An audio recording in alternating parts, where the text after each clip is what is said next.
Have you ever told someone something insane that happened in your childhood, right? And let's say you have like a good parent and a bad parent.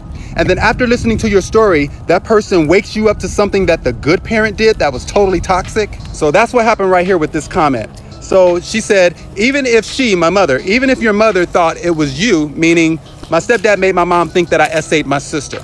She said, even if your mother thought it was you, she let you be around your sister. She's 100% to blame. You know, it's crazy to grow up and realize how you have one parent who's the good parent, like my mother was. She was the provider. I literally wouldn't have eaten and been able to survive without my mother because, you know, my stepfather was the one who was on drugs, stealing all of her money, etc., etc.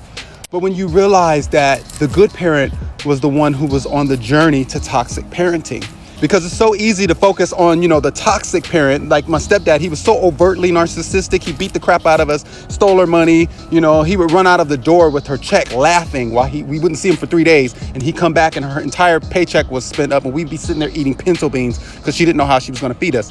So because he was so overt and he was like the star of the show, I just didn't even pay attention to her as much because he was so toxic. And this is why I think it's so important to be ruthless with boundaries. I'm talking about absolutely ruthless. Set up, and not just set them up, but enforce boundaries for you and your kids, because man, this narcissism thing is so incredibly destructive on families. It's so destructive, and you got kids growing up, look like me, having to figure it all out later and being surprised with stuff like this. It's crazy.